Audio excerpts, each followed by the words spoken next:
बिस्मिल्लाहिर्रहमानिर्रहीम। अस्सलाम वालेकुम। जहाँ भी रहें खुश रहें। अल्लाह ताला आप सबको हसद और बुरी नज़र से बचाए, आमीन। आज हम बनाएंगे चने की दाल से मज़ेदार और करारे से लड्डू। उसके लिए मैंने चने की दाल ली थी, उसको 3 से 4 घंटे के लिए भिगो दिया है। ये आधा किलो चने की दाल है। अब इसको हम डाल लेंगे एक ग्राइंडर वाले जग में और इसको कर लेंगे अच्छे से बारीक, यानी कि इसको पीस लेंगे।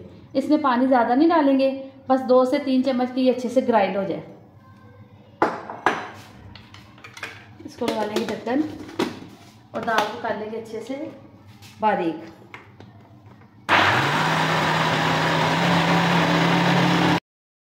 मिक्सर सारा रेडी हो गया। अब हम इसको एक बोल में ऐड कर लेंगे।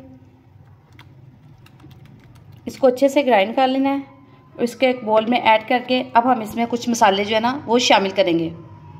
अब हम इसमें शामिल करेंगे सबसे पहले 1 चाय का चम्मच इसमें हम शामिल कर देंगे नमक का। दाल अच्छे से ग्राइंड हो गया। आधा चाय का चम्मच इसमें शामिल करेंगे सुरख मिर्च। आधा चाय का चम्मच इसमें शामिल कर देंगे चिली फ्लेक्स, इनसे जायका बहुत ज़बरदस्त आता है। 1 चाय का चम्मच हम इसमें शामिल करेंगे ज़ीरा और 1 चाय का चम्मच हम इसमें शामिल करेंगे मीठा सोडा।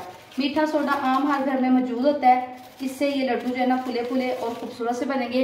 1 चाय का चम्मच हम इसमें इसको शामिल कर देंगे। अब इन सब चीज़ों को अच्छे से करेंगे मिक्स। ये दाल भिगो के आप रखें, बस इसमें दाल की ही मेहनत है जो कि आपने 3 से 4 घंटे भिगो के रखनी है। उसके अलावा इसमें सारी चीज़ें घर की शामिल होती हैं। और जब आप इनको फ्राई करेंगे तो केचप के साथ अगर सर्व करेंगे तो इसका जो जायका है ना वो बहुत ज़बरदस्त आएगा। मैंने इससे पहले भी एक वीडियो अपलोड की थी, उसमें मैंने यही लड्डू सिंपल वे से बनाकर इनको इमली की चटनी के साथ पेश किया था और उसके साथ इसको सर्व किया था। अब मैं इसको केचप के साथ सर्व करूँगी। ये बहुत मज़ेदार बनते हैं। चलिए अब हम एक पैन चूल्हे पे चढ़ा लेते हैं और उसमें डालते हैं कुकिंग ऑयल। चूल्हे पे एक पैन रख दिया है, उसमें कुकिंग ऑयल डाल दिया है। अब ऑयल हमारा जो है ना वो गर्म होने वाला है, बस 1 से 2 मिनट में गर्म हो जाएगा। आंच आपने दरमियानी रखनी है, बहुत ज़्यादा इसमें आंच नहीं रखनी। ऐसा ना हो कि ये ऊपर से फटाफट ब्राउन हो जाए और अंदर से ये कच्चे रह जाए। अब हम पहले एक थोड़ा सा इसका मटीरियल इसमें डाल के देखते हैं कि क्या ये जो ऑयल है ये गर्म हो चुका है। बिस्मिल्लाहिर्रहमानिर्रहीम। हाँ जी, ऑयल जो है ना अच्छे से गर्म हो गया है। अब हम इसमें ये सारे जो है ना लड्डू से बना के डालते हैं। आप शेप कोई सी भी रख लें, हाथ से डाल लें या चम्मच से डाल लें, जैसे आपकी मर्जी। मीठा सोडा डालने की वजह से ये फुले फुले से बनेंगे और बड़े ही खूबसूरत भी लगेंगे और इनको खाने का मज़ा भी बहुत आएगा। चाय के साथ खाएं, कोल्ड ड्रिंक के साथ इस्तेमाल करें, केचप के साथ खाएं, रायते के साथ खाएं, इमली की चटनी बनाकर खाएं, जैसे भी खाएं, जैसे आपका दिल चाहे। ये हर तरीके से ही आपको बहुत मज़ेदार लगेंगे। और अगर किसी भी इसके साथ ना खाने को दिल चाहे तो ये लड्डू सादे ही इंजॉय करें। ये देखिए माशाल्लाह से जैसे जैसे मैं डाल रही हूँ वैसे वैसे ये फूली जा रहे हैं। और ये फूलना सिर्फ और सिर्फ मीठे सोडे की वजह से है। मसाले आप अपनी पसंद से इसमें और भी शामिल करना चाहें तो कर लें। देखिए माशाल्लाह से ये कितने खूबसूरत लग रहे हैं। अब ये एक साइड से ब्राउन हो जाएंगे तो फिर हम इनको दूसरी साइड से भी लाइट ब्राउन कर लेंगे।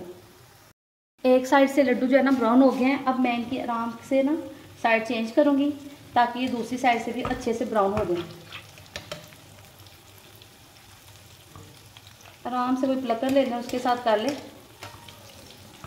और अगर बड़ी कढ़ाई होगी तो उसमें ये होगा कि एक ही दफ़ा में आप चम्मच चलाएंगे तो सारे अच्छे से जो है ना साइड चेंज हो जाएगी। लेकिन मैंने पैन लिया है, अब इसलिए मुझे एक एक जो है ना इसको करना पड़ रहा है। चलें कोई बात नहीं। अब दोनों साइड से अच्छे तरीके से इसको लाइट ब्राउन करके तो फिर हम इनको प्लेट में निकाल देंगे। देखिए ये कितने फूले फूले से और खूबसूरत से लग रहे हैं और जायके में भी ये लाजवाब होंगे। लड्डू माशाल्लाह से बड़े अच्छे से दोनों साइड से फ्राई हो गए हैं, लाइट ब्राउन से हो गए हैं। इससे ज़्यादा अगर कलर देंगे तो वो ज़्यादा ब्राउन लगेगा। अब हम इसको निकालते हैं एक डिश में और आपको दिखाते हैं इसकी फाइनल लुक। लड्डू माशाल्लाह से किस कदर खूबसूरत तैयार हुए हैं, आप देख सकते हैं ये कितने ज़बरदस्त है। ऐसे आप इसको किसी भी केचप के साथ, मैंने तो ये गार्लिक लिया, आप कोई भी सॉस लेके इसको ट्राई करें, आपको बहुत पसंद आएंगे। अगर आपको मेरी वीडियो अच्छी लगे तो प्लीज़ मेरे चैनल सिंपल फूड को लाइक करें, शेयर करें और सब्सक्राइब करें। दुआओं में याद रखें। अल्लाह हाफिज़।